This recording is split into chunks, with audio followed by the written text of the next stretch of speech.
시각 정보에는 크게 두 가지가 있어요. 하나는 텍스트 정보, 하나는 그래픽 정보거든요. 텍스트 정보는 시각 정보지만 음성적인 정보예요. 음성적이라는 거예요. 버벌한 거예요. 음성적으로 정보를 주는, 눈으로 음성적인 정보를 듣는 거예요. 귀로 듣는 게 아니고 그게 텍스트 인포메이션이고, 두 번째 그래피컬한 정보는 텍스트가 아니라 심볼 같은 거죠. 심볼, 아이콘, 차트 이런 것들인데, 오늘은 각각의 어떤 종류들이 있고 어떤 특성들이 있는지 보겠습니다. 우리가 눈으로 바라보는 정보는 굉장히 많아요. 우리가 오감 중에 눈으로 보는 게 70% 이상이에요.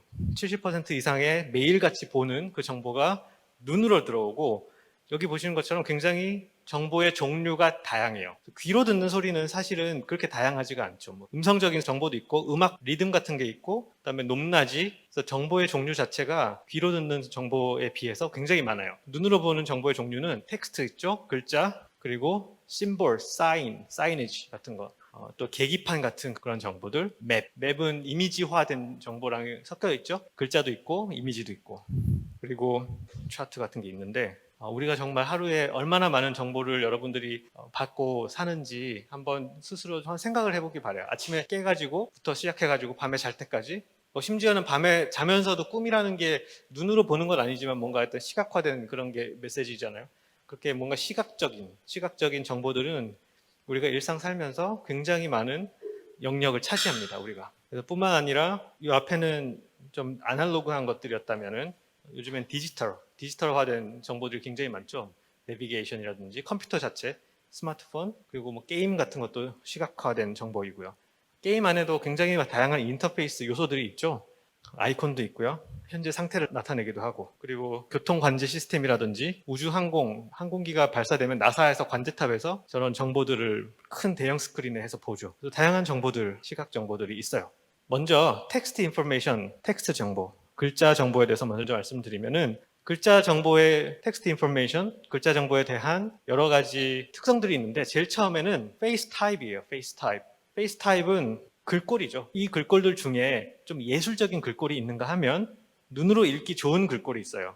그래서 가독성이 좋은 글꼴, 그다음에 심미적인 글꼴, 그런 게 있고, 뭐 자세한 건 저희 수업에서는 하지 않을게요. 예를 들어 뭐 세리프가 어쩌고 좀 디자인적인 거 있잖아요. 디자인과에서 배우는 내용들은 여기서 다루지는 않을 건데, 일단은 우리가 텍스트 정보에서 한 가지는 글꼴이라는 거, 글꼴은 가독성에 영향을 미친다는 거고요. 두 번째, 글자의 크기. 똑같은 30포인트라는 글자들인데 글꼴에 대해서 좀 다르게 보이죠. 그리고 연구들이 많이 있어요. 어떤 글자 크기로 해야지 좋다 안 좋다. 예를 들어서 도로 교통 표지판의 글자는 얼마나 크게 해야 된다. 그리고 우리 휴대폰, 모바일 혹은 노트북의 글자는 어떤 것이 좋다. 그리고 이건 연령에 따라 또 다르죠. 나이가 들면 좀 더 크게 보여줘야 되고, 그래서 이런 폰트 사이즈라는 것도 가독성에 영향을 주고요. 그 다음에 이거는 글자 간의 간격이 지금 달라요. 위에는 좁고 중간에는 일반적이고 밑에는 간격이 좀 더 넓어요. 간격이 좁으면 좁을수록 차지하는 공간은 작지만 가독성은 떨어질 수 있겠죠. 그리고 간격이 너무 넓어도 가독성은 떨어져요. 눈을 더 많이 움직여야 되고. 그리고 이거는 여러분들 뭐 과제 같은 거 하실 때 신경 써주시면 되게 좋겠죠. 가독성이 좋은 글꼴을 쓰고 크기를 쓰고, 그리고 이건 라인 스페이스라고, 라인이 얼마나 촘촘하냐 혹은 더 뭐냐 이런 건데, 라인 스페이스가 좁으면 좁을수록 텍스트 정보는 더 많이 들어가지만 가독성은 떨어지겠죠. 그 다음에 이건 라이팅 스타일도 가독성이랑 여러분 시각화된 정보로서의 가독성에 영향을 미쳐요. 예를 들어서 패시브 모드, 액티브 모드가 있는데, 액티브 모드, 그러니까 수동태가 아니라 능동태 형식의 글이 더 눈에 잘 들어온다는 거죠. 뭐가 뭐에 의해서 어떻게 됐다가 아니라 뭐는 뭐를 했다, 이런 식으로 능동태. 그 다음에 단어의 배치, 단어의 순서, 이런 것들이 그 라이팅 스타일이에요. 밑에 예시는 버튼을 누르고 가스 스테이션을 잠근 다음에 버튼을 눌러라 이렇게 했는데, 순서가 가스를 먼저 잠그고 버튼을 누르기 전에 가스를 잠그라. 순서가 가스를 먼저 잠궈야 되는 게 먼저니까 앞에 온 거예요. Turn off the gas 하고 그 다음에 버튼을 눌러라, 이런 식이죠. 그래서 after, before 이게 중요한 게 아니라 먼저 해야 되는 일이 먼저 앞에 오는 게 더 중요하다, 더 읽기 쉽다라는 거죠. 그리고 한 문장의 길이, 이런 것들이 가독성에 영향을 미치겠습니다. 그래서 여러분들이 데이터 시각화하면 차트만 그리는 게 아니라 결국 차트를 설명하는 글도 써주고 그렇게 할 거거든요, 프로젝트에서. 저런 텍스트 자체에 대해서도 신경을 써주는 게 좋겠죠. 저번 주에 말씀드렸지만 고령자를 위해서는 글자도 좀 더 커야 되겠지만 콘트라스트도 더 좋아야 되겠고, 그리고 이런 컬러 콘트라스트에 있어서도 좀 더 눈에 잘 들어오는 걸 쓰는 게 고령자한테 좋겠고, 사실 우리한테도 좋아요. 젊은 사람들도 저게 컨트라스트가 좋고 이런 게 가독성이 확확 들어오죠. 단지 그렇지 않는 이유는 신미성 때문에 약간 좀 흰색 배경에 약간 회색을 쓰는 게 좀 더 뭔가 디자인적으로 있어 보이고 이런 게 있는데, 가독성이라는 측면에서는 여러분들이 어떤 것이 좋은지, 그러니까 가독성과 또 사용자 중심적인 그런 고려 요소와 신미성이라는 것은 일종의 트레이드 오프예요. 뭘 좋게 하면 뭐가 떨어질 수 있어요. 둘 다 좋으면 제일 좋은데 디자인적인 만족을 하다 보면은 좀 불편함을 감수해야 될 수도 있는 거거든요. 그런 부분을 좀 고민을 해야 되는 부분이고, 어떤 것을 고려해야 되는지, 먼저 density, 얼마나 밀도가 높으냐. 글자를 너무 많이 집어넣으면은 왠지 글자 많으면 그냥 읽기도 싫은 거, 그런 거 알아요? 그래서 글자는 적절한 글자가 좋은 거죠. 축약하고 최대한 짧게 메시지만 전하는 게 제일 좋아요. 이런 데이터 시각화 같은 데서는. 그 정보를 전달해야 되는 목적이 강한 그런 매체에서는 짧은 게 좋겠고요. 그다음에 글 간격, 줄 간격, 여백, 적절한 여백을 주고 폰트 사이즈를 눈에 들어올 수 있는 사이즈를 쓰고, 그다음에 레이아웃도 줄글 형식도 있지만 저는 이렇게 단을 2단으로 나눴어요. 2단, 3단 이렇게 나누면은 문장의 길이가 좀 짧아지니까 눈을 조금만 왔다 갔다 해도 되는 거죠. 멀리까지 안 가고. 그런 것들이 또 가독성에 영향을 미치고, 그리고 한 문단이 너무 긴 것보다 문단을 잘라서 패러그래핑 하는, 그러면 문단씩 정보를 받아들이기 때문에 문단이 너무 길지 않게 하는 거. 그리고 타이틀, 문단마다 타이틀을 준다든지 워딩 해가지고 타이틀을 주면은 가독성이 높아지겠죠. 텍스트에 대해서 짧게 말씀을 드렸는데, 그래피컬한 텍스트는 말씀드렸듯이 음성적인, 눈으로 보는 글자, 음성적인 데이터고, 그래피컬한 거는 형태적 혹은 시각적인 정보죠. 시각적인 정보 첫 번째, 심볼 같은 거예요. 여러분, 심볼은 굉장히 여러분들 많이 사용할 거예요. 예를 들어 비상구, 화장실 굉장히 많이 쓰죠.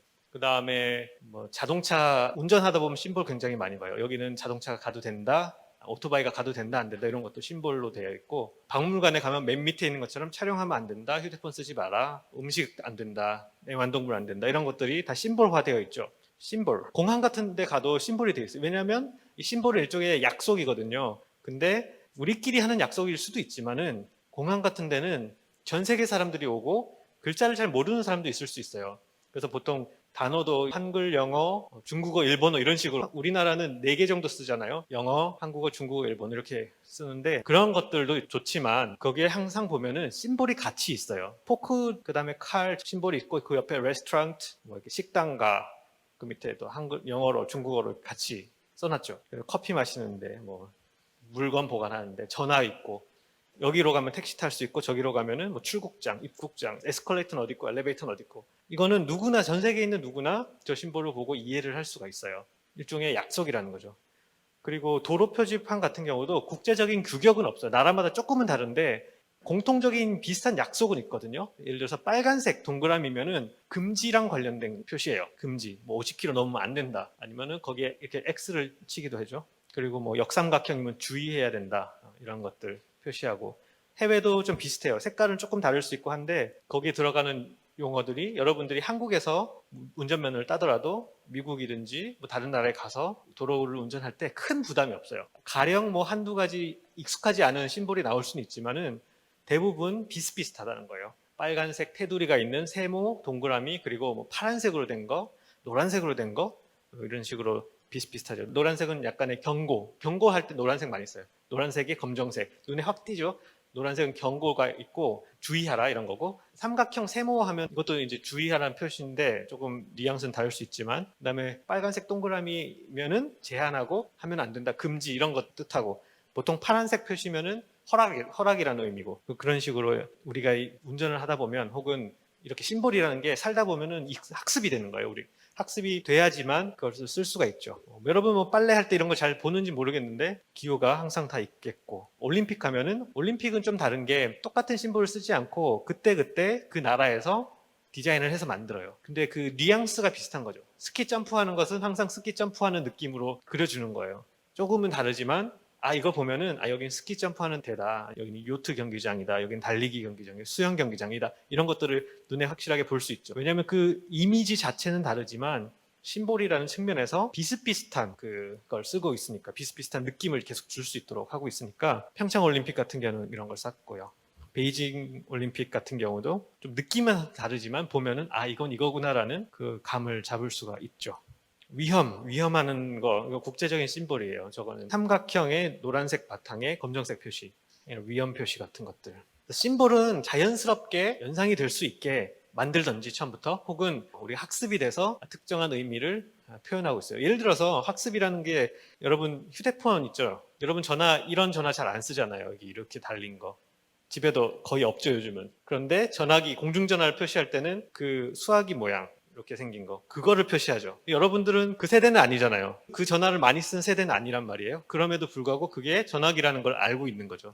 우리는 스마트폰을 막대기처럼 생긴 스마트폰을 쓰지만, 그래서 학습이라는 게 심볼을 못 바꿔요. 그래서 전화기가 항상 그렇게 생긴 거죠. 쓰지 않더라도 학습해서 쓰는 거예요. 자, 지금부터는 아이콘에 대해서 얘기할 건데, 아이콘도 일종의 심볼이에요. 그런데 아이콘은 조금 달라요. 이거는 컴퓨터를, 옛날에는 MS-DOS 같은 경우는 GUI가 아니고 타이핑 해가지고 칠 수 있는 그런 커맨드 라인 방식이고, 리눅스 비슷한, 혹은 여러분 파이썬 쓸 때 하는 그런 터미널 비슷한 건데 였죠, 컴퓨터가. 근데 GUI가 생겨나면서 굉장히 다양한 뭔가의 어떤 새로운 기능들이 생겨났는데, 그 기능들을 대표할 수 있는 심볼, 아이콘을 만들기 시작했어요. 심볼을. 그때부터 아이콘이 시작이 됐는데, 이 아이콘은 좀 개발한 사람이 어떤 의미를 의도적으로 붙여서 만드는 경우가 많아요. 옛날에 윈도우 XP라고 했을 때는 저런 아이콘들이 있었죠.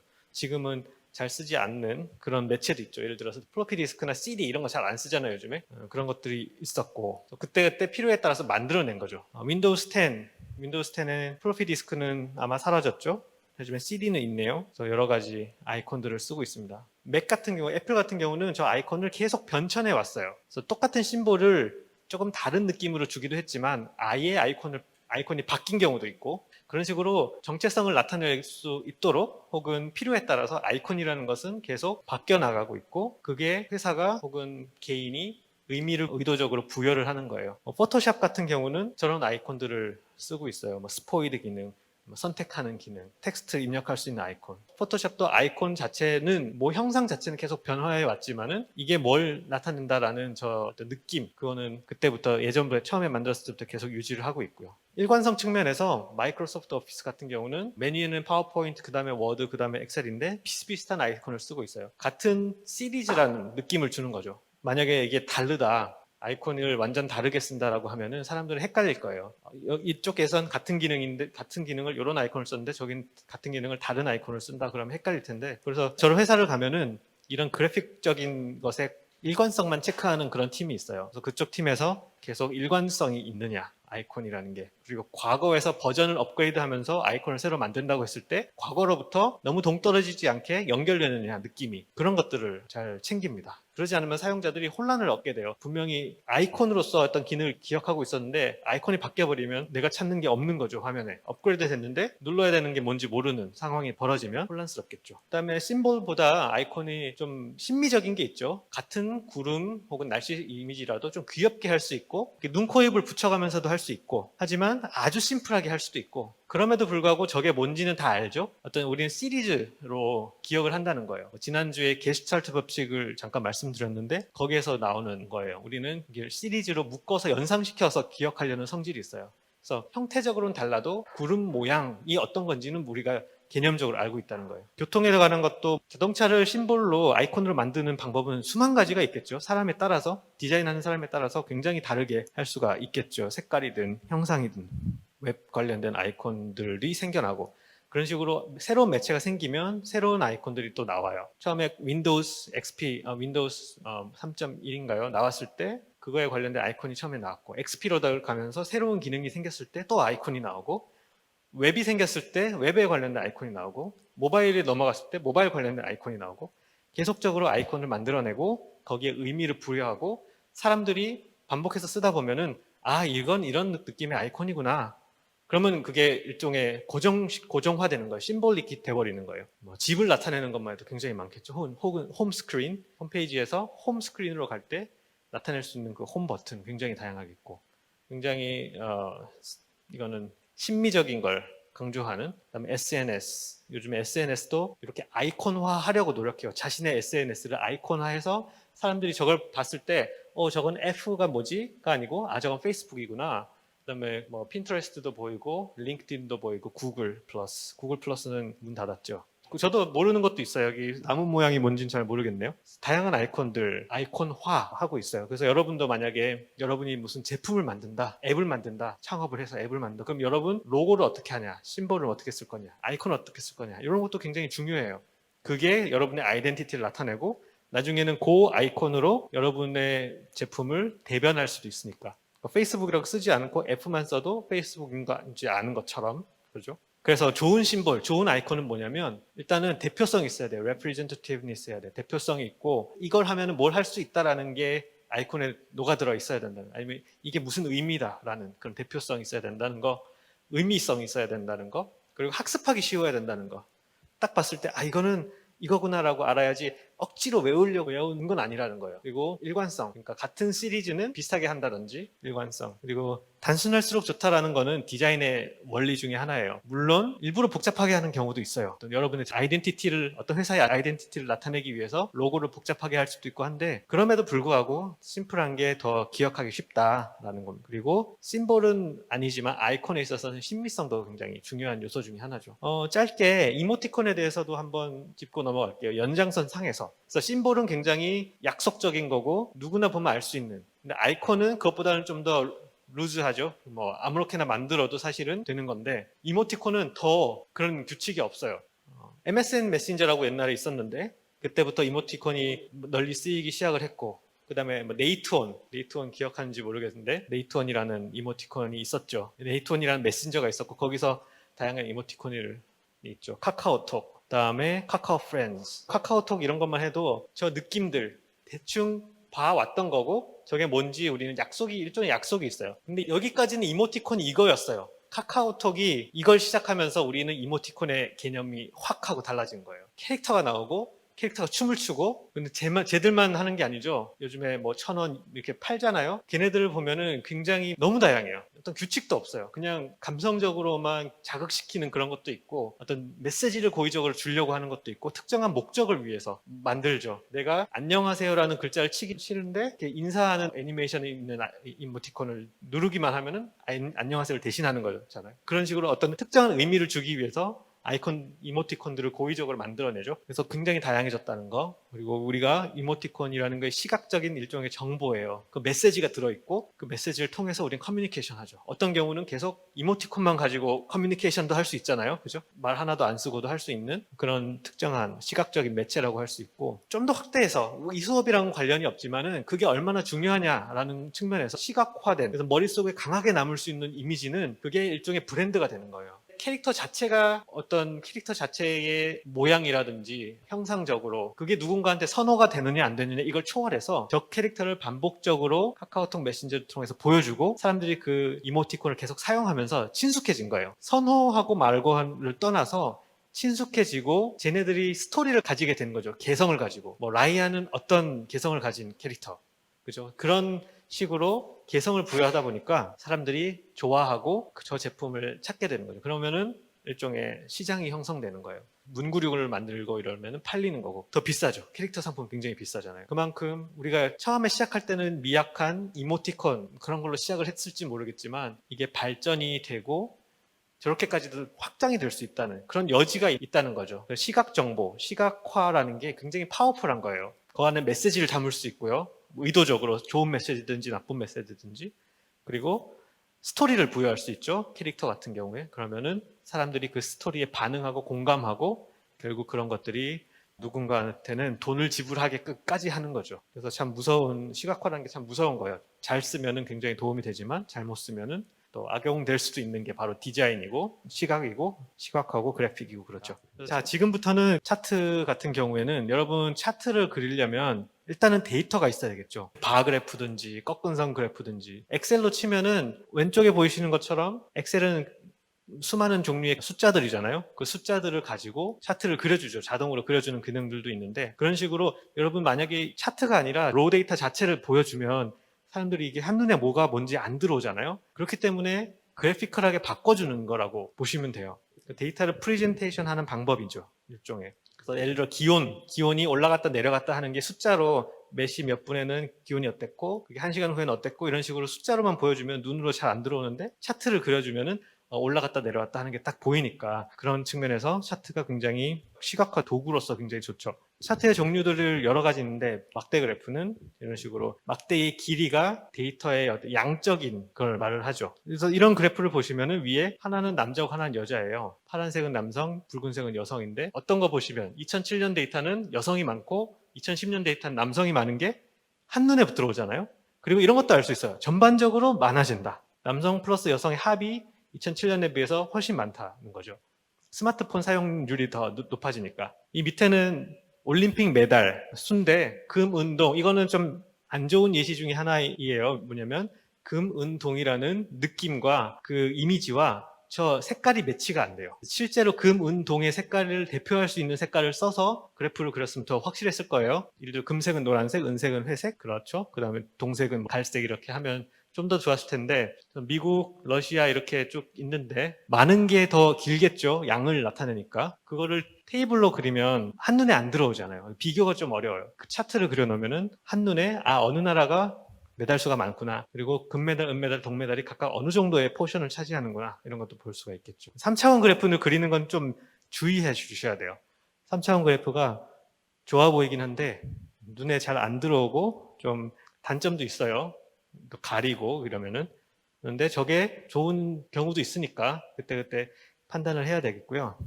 이제 스택이라고 하는데 여러 가지 데이터를 옆으로 배치하지 않고 쌓아버리는 거예요. 그러면은 저기에서 색깔로서 어떤 경우는 뭐 노란색이 더 많구나, 어떤 경우는 빨간색이 더 많구나 이렇게 비교가 될 수 있는데 역시 색깔을 잘 쓰는 게 중요하고 장단점이 있기 때문에 여러분 장점과 단점을 다 고려해서 제일 데이터를 시각화하기 좋은 그래프를 찾아내야 돼요. 그런 것들을 실습할 거예요. 이런 식으로 옆으로 하는 경우는 보통 랭킹할 때 많이 나타나요. 그래서 가장 긴 게 가장 위에 가요, 보통.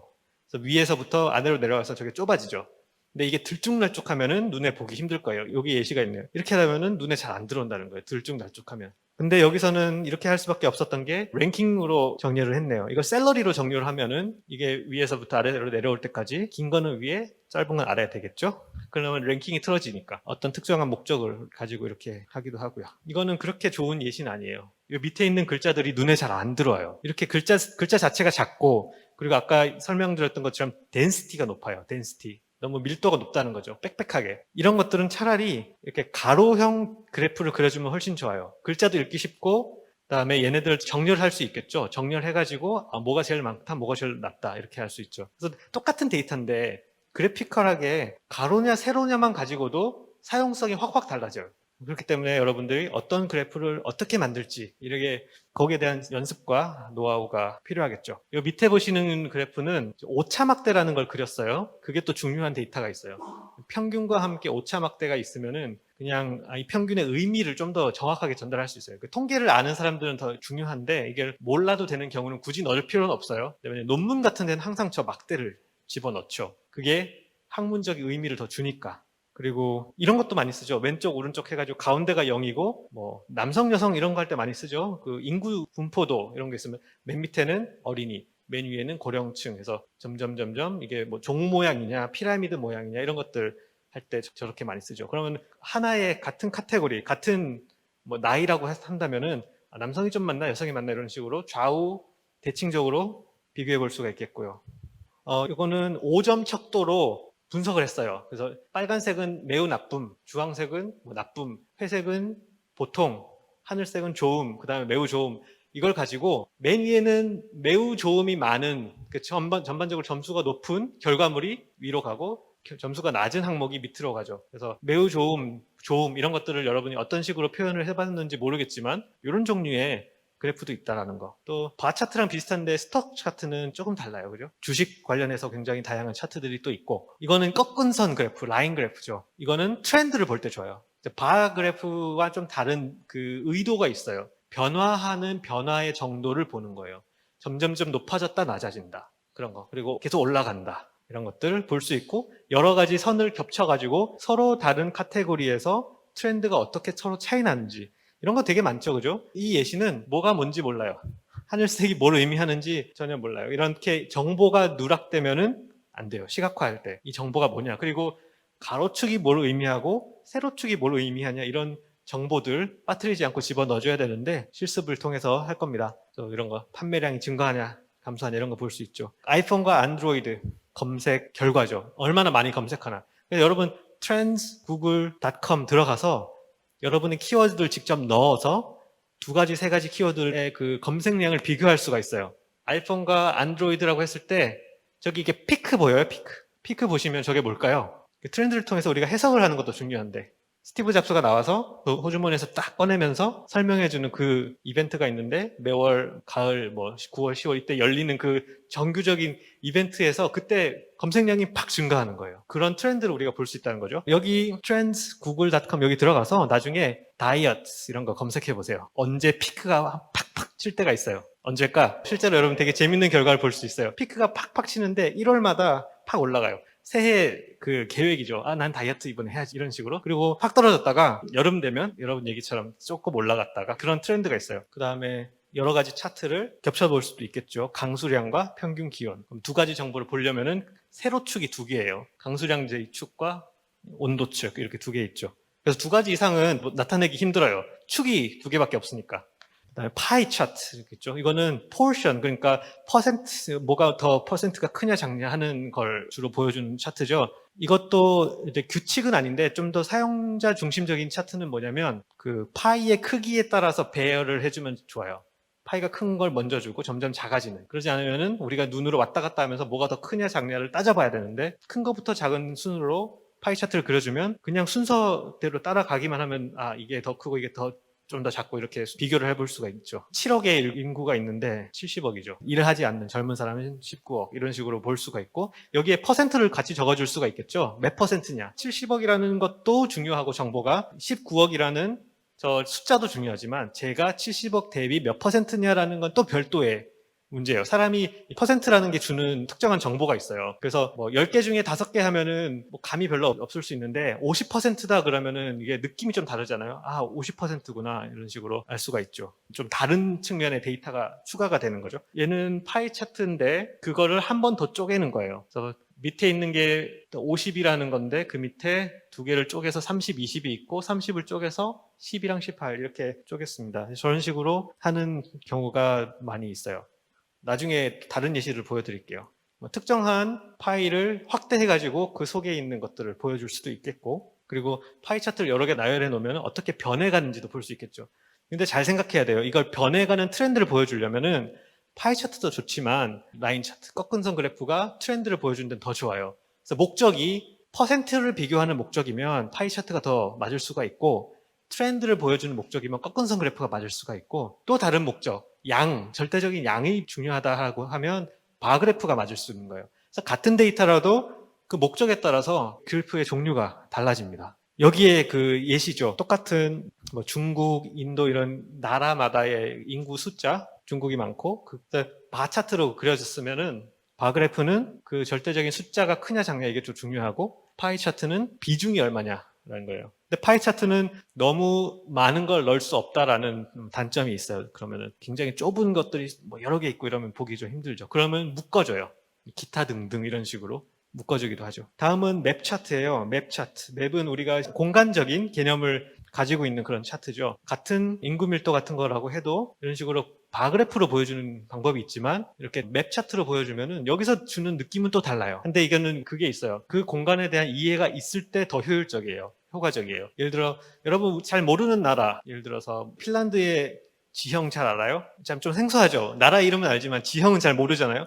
핀란드에서 뭔가 이렇게 그림을 그렸는데 이거 봐서 무슨 의미인지 잘 모를 수가 있어요. 하지만 우리나라라든지 전 세계적으로 우리가 알고 있는 지도 데이터에다가 표시를 해주면은 거기서부터 또 주는 메시지가 있죠. 거기서 주는 특정한 정보들이 있죠. 스캐터 플롯이라고 점군 데이터예요. 점군, 점점점점 찍어서. 그래서 보통 2차원을 많이 써요. 3차원도 있지만 밑에는 예를 들어서 키, 위에는 몸무게 이러면은 약간의 타원형이 그려지겠죠. 키가 작은 사람은 보통 몸무게가 상대적으로 적고 키가 큰 사람은 몸무게가 상대적으로 많고 하는 그게 약간 트렌드를 볼 수 있죠. 그래서 이거는 correlation analysis, 상관관계 분석이라든지 회귀 분석 이런 것들도 해볼 수 있는 그런 데이터겠고요. 클러스터링도 해볼 수 있죠. 그래서 통계 분석하는 데이터는 보통 이런 데이터들이 많아요. 엑셀에서는 두 개의 칼럼을 선택해가지고 그 두 개의 칼럼에 대해서 점군 데이터를 그려볼 수 있고 거기에서 회귀 분석이라든지 여러 가지 통계 분석을 해볼 수가 있죠. 이런 게 통계 분석 중에 하나죠. 회귀 분석 같은 거. 점점점점 있으면 이 점을 지나는 하나의 선을 찾아주는 거예요. 그리고 이 선이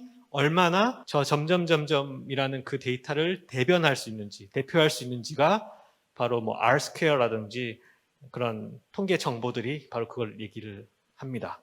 그래서 만약에 통계를 더 잘 알면 이런 데이터를 어떻게 쓸 수 있을지 더 잘 알 수 있을 것 같고요.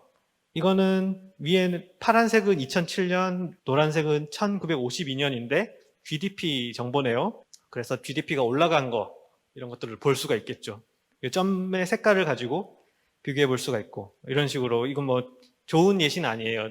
점이 너무 와닿기 힘든 그런 점들이죠. 눈에 딱 들어오지 않는 점들인데 이렇게 다양한 점들이 가지고 그냥 대충 보면은 플러스 표시가 밑에 쪽에 있고 네모 박스가 위쪽에 있고 그런 게 보이죠. 뭐가 더 높다 낮다 어느 쪽에 속한다 이런 것들을 볼 수 있는 정보고 또 클러스터링이라고 해서 군집 분석 해볼 수가 있어요. 이 점을 어떻게 하면은 K-means 뭐 이런 것도 있는데 3개로 나눌 수 있을까 4개로 나눌 수 있을까 통계 분석을 통해서 해볼 수가 있습니다. 그리고 이 점은 저런 꺾은 선 그래프나 이런 라인으로 피팅을 해볼 수가 있어요. 그 다음에 똑같이 2차원에 그리는 건데 점으로 하지 않고 이 점을 모아서 버블 차트라고 해서 같은 종류의 점들이 모여 있을 만한 그곳에 그 크기의 동그라미를 그리는 거예요. 동그라미가 크다는 의미는 거기에 점이 많다 그런 의미고 그리고 동그라미 저 원의 위치도 중요해요. 이게 밑에 있느냐 위에 있느냐 왼쪽에 있느냐 오른쪽에 있느냐가 그 축의 의미랑 관련이 있겠죠. 그 다음에 맵 차트가 앞에 나왔는데 또 잘못해서 벌어졌네요. 맵 차트, 지도 같은 거, 날씨, 일기예보 할 때 맵 차트 보이죠. 이런 것도 있어요. 서울인데 어느 구가 뭐가 어떻다. 택시 잡는데 걸린 시간이래요. 동그라미가 크고 진할수록 택시 잡는데 좀 더 오래 걸리고 동그라미도 작고 연한색일수록 좋다는 건데 거기에 이제 숫자까지 있어요. 그래서 정보가 3번 반복해서 주고 있어요. 뭐 이거 이렇게 반복해도 좋고 안 해도 좋은데 반복적으로 주면은 의미를 더 캐치하기 쉽죠. 그래서 크고 진하고 숫자도 높아요. 그럼 눈에 확확 들어온다는 거죠. 대신에 좀 복잡할 수는 있어요. 여기서 이 경우는 뭐 괜찮은 것 같은데 예를 들어서 어떤 경우는 저 숫자가 없으면 좀 더 눈에 심미적으로라든지 보기 좋을 수는 있어요. 근데 좀 숫자 자체가 중요한 경우는 숫자를 써주는 게 좋겠죠. 저 위에 보시면 저 스케일이라고 하는데 스케일을 줬어요. 뭐 지표를 줬어요. 연한색은 뭘 의미한다? 진한색은 뭘 의미한다라고 보여줬는데 연하면 0.1, 진하면 17.5래요. 저게 없으면 이 데이터의 색깔이 뭘 의미하는지 잘 와닿지 않을 텐데 저게 있음으로 인해서 이거는 0.1과 17.5 사이의 값이구나 라는 것을 이해를 할 수 있죠. 네, 뭐 이런 것도 그려볼 수 있고 미국 지도는 굉장히 많이 쓰이죠. 미국 전역의 데이터도 있는가 하면 텍사스는 뭐 이렇다. 남쪽으로 갈수록 어떻고 히스패닉 파퓰레이션이 많고 위쪽으로 갈수록 적다. 밑으로 가면은 멕시코랑 다 있는 부분이고 위쪽 그런 부분이 좀 차이가 있겠죠. 자, 여러분 알샤이니 예시 좀 찾아봤어요? 거기 가보면 맵 차트 어떻게 쓸 수 있는지 이런 것들을 다 볼 수 있어요. 그래서 여러분 알샤이니 그 갤러리 가서 많은 걸 한번 보시기 바라고요. 다이어그램이라는 게 있는데 먼저 순서도 이런 걸 나타내는 거죠. 이건 데이터 시각화랑 조금 다르죠. 시각화는 시각화인데 지금 저는 데이터 시각화뿐만 아니라 Visual Information, 시각 정보에 대해서 말씀드리고 있어요. 이런 다이어그램도 이거를 손으로 적는다, 글자로 풀어서 쓴다 그러면 굉장히 바로바로 안 닿을 수 있어요. 예를 들어 여기 글자는 좀 작지만 제가 읽어드리면 밥을 먹지 않았다 하면 지금 배고프냐 그런 것들 물어보고 배고프면 먹을 것이 있느냐 물어보고 먹을 것이 있으면 밥을 먹고 없으면 안 먹고 그걸 순서도를 나타내는 건데 순서도는 지금 설명드린 것을 글로 적거나 말로 하면 복잡하지만 순서도로 나타내면 굉장히 빠르게 이해할 수 있다는 거죠. 복잡한 정보일수록 더 순서도가 의미가 있어요. 이런 식으로 굉장히 복잡한 정보인데 이걸 다 말로 설명하면 더 복잡해질 거예요. 하지만 순서도로 나타내서 순서도는 일종의 규칙이기 때문에 저걸 가지고 사람들이 이해하기 좋겠죠. 그리고 이런 하이러키 차트라고 해서 뭐 밑에 뭐 밑에 뭐 밑에 뭐 이런 식으로 상위 개념과 하위 개념이 있으면은 그것을 트리 구조로 나타낼 수가 있겠죠. 그리고 또 색깔은 그룹핑을 의미하고요. 비슷한 것끼리 같은 색 그래서 네트워크를 나타낼 수 있습니다. 서로 누구랑 누구랑 알고 누구랑 누구랑 알고 뭐 누구랑 누구랑 모르지만 한번 걸러서 또 알고 뭐 이런 것들을 네트워크 차트를 그려볼 수 있겠죠. 예를 들어 페이스북 같은 데서 내 지인을 가지고 네트워크 차트를 자동으로 그려줬어요. 근데 어느 순간 없어졌어요. 이게 프라이버시 문제가 있어가지고 없어졌는데 데이터가 있으면은 저런 관계도를 그려볼 수가 있습니다. 그리고 그러면은 관계가 많은 사람, 관계의 중심인 사람 이런 것들을 볼 수가 있죠. 그런 정보를 볼 수가 있죠. 네트워크. 굉장히 복잡한 관계도 이게 뭔지는 모르지만 이걸 데이터를 시각화하는 사람들 중에 느낌상 뭐가 어떻다라는 걸 이렇게 보여주려고 하는 경우도 많아요. 저는 색깔로서 구분해주고. 하지만 이제 이게 뭔지 정확하게는 잘 모르겠어요. 파란색은 남성, 주황색은 여성이라고 하는데 과연 뭘 가지고 저걸 그렸는지 이런 정보가 빠졌네요. 또 인포그래픽스라는 거는 좀 시각적, 디자인적 그런 요소들이 많죠. 그래서 캐릭터도 나오고 좀 눈으로 읽기는 어려울 수 있는 그런 글자들도 고의적으로 쓰기도 하고 가독성은 떨어지더라도 눈길을 잡기 위해서 뭔가 이미지 아이콘 같은 것도 과감하게 넣기도 하고 인포그래픽스죠. 커피 종류를 저런 식으로 나타내기도 하고 세로로 배너 형식으로 나타내기도 하고요. 그래서 인포그래픽스의 특성은 재밌다, 흥미있다 라고 하고 흥미가 있으면은 그 속에 있는 내용들도 한번 읽어볼 수 있는 그런 점이 있겠죠. 또 다른 종류의 정보들은 뭐 스케치 같은 것도 정보죠. 시각 정보. 그다음에 뭐 이런 일러스트레이션이라고 하는 복잡한 거를 단순화시켜 가지고 설명하려고 그 일러스트레이션 자체가 이제 설명하기 위한 그런 목적의 시각화고요. 트리맵이라는 것도 있고 이 네모 박스의 크기가 중요해요. 전체적으로 독일, Germany 크잖아요. 그죠? 그 큰 안에서 또 쪼개졌죠. 그런 크기에 대한 정보가 포함된 거고 비슷한 건데 버블 스타일로 하기도 했어요. 그다음에 워드 클라우드라는 그런 데이터 정보의 시각화 방법이 있죠. 많이 검색된 글자는 좀 크게 그리고 심미적이기도 하고 그래서 이건 어디서 많이 쓰냐면은 그냥 한번 뭔가 강하게 짠 하고 발표하기 전에 서론 같은 데 하기도 하고요. 지금 트렌드는 이겁니다라고 그냥 좀 보여주기 좋잖아요. 그런 데 많이 쓰죠. 저 자체가 수치적인 뭔가를 담고 있지는 않죠. 빅데이터를 왜 크게 썼는지 거기까지는 안 나타나 있지만 빅데이터라는 게 중요합니다라는 걸 강조하기 위해서 저런 걸 쓸 수 있다는 거예요.